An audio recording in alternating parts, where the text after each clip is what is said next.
Welcome back to a new video. আর আমি finally চলে এসেছি হসপিটাল ম্যানেজমেন্ট রিলেটেড ভিডিও নিয়ে।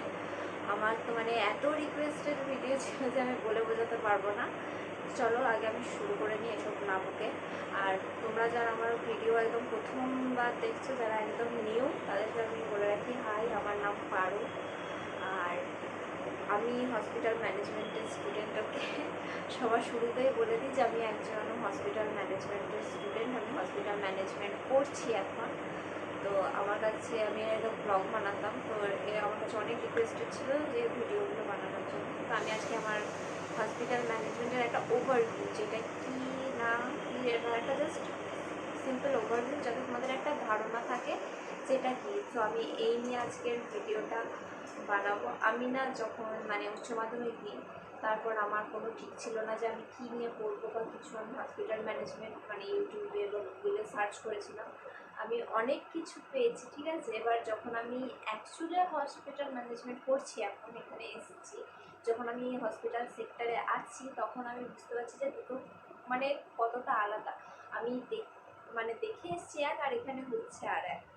সো আমার মতে তোমরা যারা হসপিটাল ম্যানেজমেন্ট করছো, তারা নিজস্ব যারা যারা অলরেডি হসপিটাল ম্যানেজমেন্ট করেছে, তাদের কাছ থেকে রেকমেন্ডেশন নাও, তাদের কাছ থেকে জানো যে জিনিসটা কী। লাইক অন্য কেউ না, আমি সেরকম বলছি না যে তাদেরটা খারাপ, তারা ঠিকঠাকই বলেছে অনেকটা, বাট যাই হোক, তাদের কিছু জিনিস আমি আছে যেগুলো পুরোটাই ভুল। এবার আমি যেহেতু স্টুডেন্ট, আমি পুরোটা এখন দেখেছি, আমি এই জন্য আজকের ভিডিওটা করছি। ওকে, ভিডিওটার ফার্স্টে আমি স্টার্ট করে যাবে, না স্ক্রিপ্ট লিখে রেখেছি। আমি আমার বলাটা নিয়ে কাজ, আমি কী বললাম সেটা কিছু না। তো ফার্স্ট হচ্ছে হসপিটাল ম্যানেজমেন্টের এলিজিবিলিটি, করতে গেলে তোমার কী কী যোগ্যতাটা লাগবে, সেটা হচ্ছে 12th পাস হলেই হবে যদি তুমি ব্যাচেলার ডিগ্রি করো। আর ব্যাচেলার ডিগ্রিটা হচ্ছে গ্র্যাজুয়েশন ডিগ্রি, ওকে, যেরকম বিএ, বিএসসি, সেরকম পিএইচএ, ব্যাচেলার ডিগ্রি। আর ব্যাচেলার ডিগ্রি কারো থাকা মানেই সে গ্র্যাজুয়েটেড। কেউ যদি বাংলায় অনার্স করছে ধরো, তাহলে সে যদি বিএ করছে বেঙ্গলিতে, তাহলে সে যেরকম গ্র্যাজুয়েটেড হবে 3 বছর পর। তুমিও যদি বিএইচএ করো, তাহলে তুমিও গ্র্যাজুয়েটেড হবেই। এটা একটা গ্র্যাজুয়েটেড কোর্স। এটা হচ্ছে এলিজিবিলিটি। 12th পাস হতে হবে। কোনো রকম স্ট্রিমের কোনো ব্যাপার নেই যে তুমি আর্টস, সায়েন্স বা কমার্স, এরকম কিছু ব্যাপার নেই। তোমার জাস্ট 12th পাস হলেই হবেই, এটা এলিজিবিলিটি। আর মাস্টার ডিগ্রির ক্ষেত্রে হচ্ছে যে তোমাকে ফার্স্টে গ্র্যাজুয়েটেড হতে হবে। পাস কোর্স হোক বা অনার্স হোক, তোমাকে গ্র্যাজুয়েটেড হতে হবে, তবে তুমি মাস্টার ডিগ্রির জন্য অ্যাপ্লাই করতে পারবে। যদি তুমি ধরো পেয়েছে বা কোনো একটা ব্যাচেলার ডিগ্রি করছো, বাংলায় অনার্স পাস কোর্সে করছো, সেকেন্ড ইয়ারে পড়ছো ধরো তুমি, তাহলে তুমি গ্র্যাজুয়েশনটা ওটাতে কমপ্লিট করে নাও। তোমাকে ওটা ছেড়ে ব্যাচেলার ডিগ্রিতে ঢুকতে হবে না আমার মতে। তুমি আগে নিজের গ্র্যাজুয়েশনটা কমপ্লিট করে নাও, তারপর মাস্টার ডিগ্রিতে চলে যাবে, MHA, masters in hospital administration. এরপর হচ্ছে এন্ট্রান্স এক্সাম। দেখো, 12th পাস যারা যারা পিএইচএ তে ঢুকবে, পিএইচএ যারা ব্যাচেলার ডিগ্রিতে ঢুকবে, 12th পাস করেছো এখন, তো 12th পাসদের জন্য কোনো রকম এন্ট্রান্স এক্সাম হয় না। যদি তোমরা কোনো কলেজে ভর্তি হও, সেই কলেজ থেকে যদি কোনো এন্ট্রান্স এক্সাম নেয়, তো সেখানে সে দিতে পারে, কিন্তু 12th পাসের পর পিএইচএর জন্য কোনো এন্ট্রান্স এক্সাম হয় না। কিছু কলেজ আছে যেগুলো এন্ট্রান্স এক্সাম নেয়, কিছু কলেজ আছে এন্ট্রান্স এক্সাম নেয় না। বাট আমি বলবো যে তোমরা যে কোনো একটা কলেজ, যেটা তোমার সুবিধা সেরকম কোনো তো কিছুতে একটা ভর্তি হয়ে যাবে, ঠিক আছে। কলেজে আর সেরকম কিছু ম্যাটার করে না। এন্ট্রান্স এক্সাম আমি ভর্তি হয়েছি, আমার কোনো এন্ট্রান্স এক্সাম দিতে হয়। এরপর হচ্ছে ট্রেনিং। হসপিটাল ম্যানেজমেন্টে আমাদেরকে ট্রেনিংয়ে তো পাঠাতেই হবে। ট্রেনিং কোর্সটার ডিউরেশন হচ্ছে 3 বছর, ঠিক আছে। কোর্সের ডিউরেশন হচ্ছে 3 বছর। এই 3 বছরে ফার্স্ট ইয়ারটা, প্রথম বছরটা পুরোপুরি স্টাডিতে হয়, আর আমাদের মেডিকেল ট্যুর হয় একটা।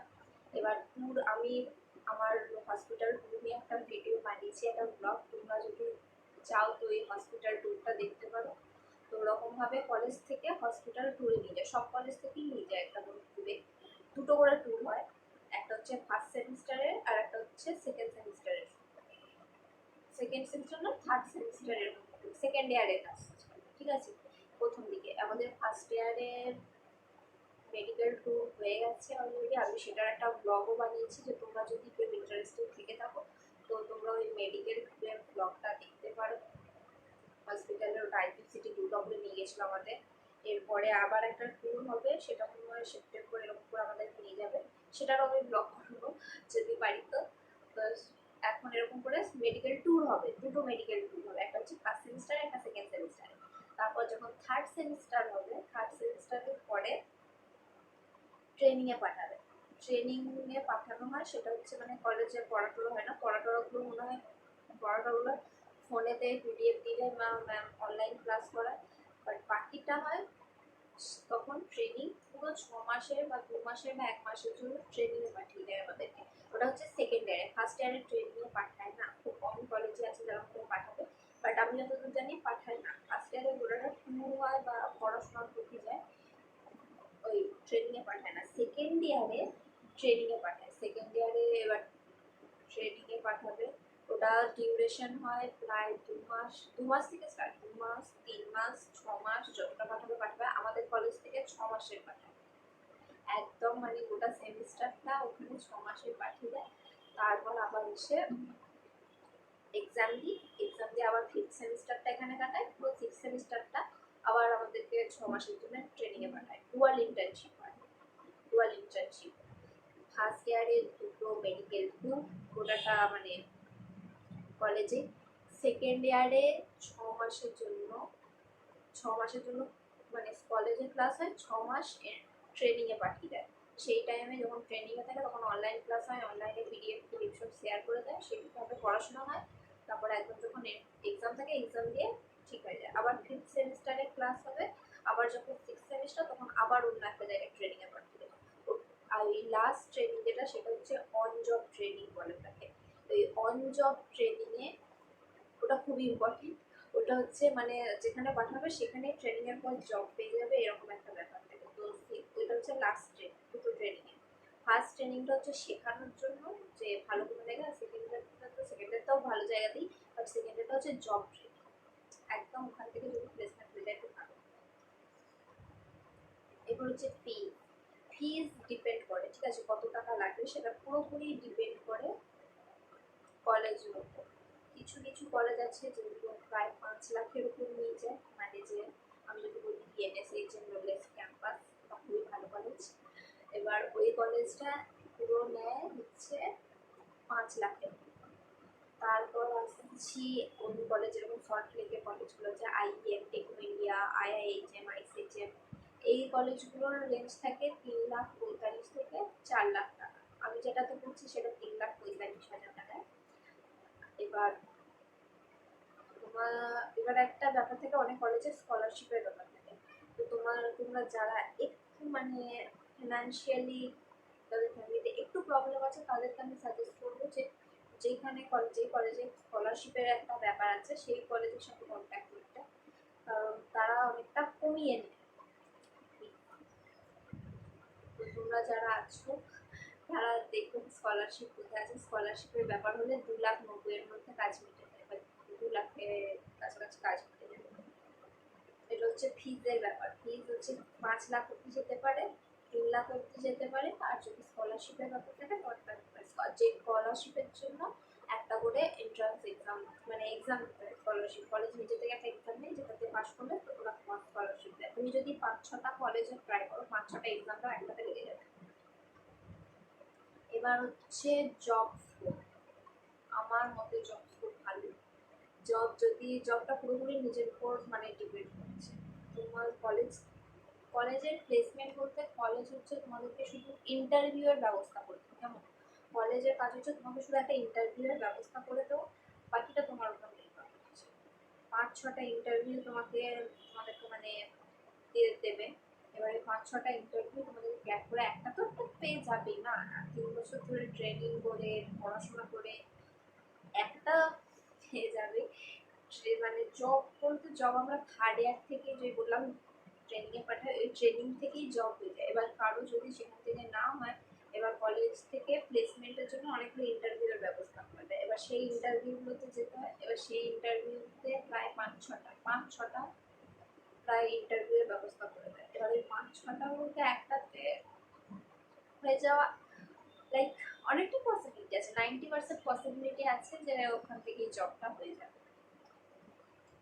আর 10% হচ্ছে খুব খারাপ হয়, অত খারাপ কেউ হয় না। 3 বছর ধরে ট্রেনিং করে পড়াশোনা করে অতটা খারাপ আমার মনে হয় না কেউ হবে বলে। আর বেশিরভাগ 90% স্টুডেন্টই ওই জব ট্রেনিং হয় থার্ড ইয়ারে, যেটা সেখান থেকেই পেয়ে যায়। এটা হচ্ছে জব স্কোপ। এখন স্যালারি আমি একদম সত্যি কথা বলবো, একদম সত্যি কথা, সেটা হচ্ছে স্যালারি হচ্ছে 8,000 থেকে স্টার্ট, 8,000 থেকে 10,000-এর মধ্যে। এটা হচ্ছে স্টার্টিং। এরপর আস্তে আস্তে আস্তে আস্তে এক্সপিরিয়েন্সের সাথে সাথে অনেকটা বাড়তে থাকে, কিন্তু স্টার্ট হচ্ছে 8,000। আমি নিজে অবাক ছিলাম যে যখন আমি কলেজে এসেছি, আমি জানতাম, ঠিক আছে, আমি মানে ইউটিউবার যা দেখেছিলাম, কিন্তু আমি মানে সিনিয়রদের সাথেও কথা বলেছিলাম, যারা হসপিটাল ম্যানেজমেন্টের সিনিয়র আছে তাদের সাথে কথা বলেছিলাম। সো তারা আমাকে জানিয়েছিল যে 10,000 থেকে স্টার্ট আছে, আমি জানতাম। ওকে, এবার আমি যখন মানে কলেজে গেছি, কলেজে ম্যামরা সব আছে, এবার তার ম্যাম যখন একটা ওভারভিউ দিচ্ছে বা এরকমভাবে কথা বলছে, তখন আমি দেখছি কিছু জন আছে যারা জানেই না যে হসপিটাল ম্যানেজমেন্টের স্টার্টিং স্যালারি 10,000 থেকে। ওরা তখন বলছে, ম্যাম আমি তো জানতাম 15,000, ম্যাম আমি তো জানতাম 20,000, ম্যাম আমি তো জানতাম 30,000। আমি তো পুরো অবাক যে এরা কোথা থেকে, এরা এরকম একটা মানে ব্যাপার থাকবে যারা গুগল সার্চ করেছে। আমিও গুগলে সার্চ করেছিলাম যে এরকম স্যালারি আছে দেখবো বলে।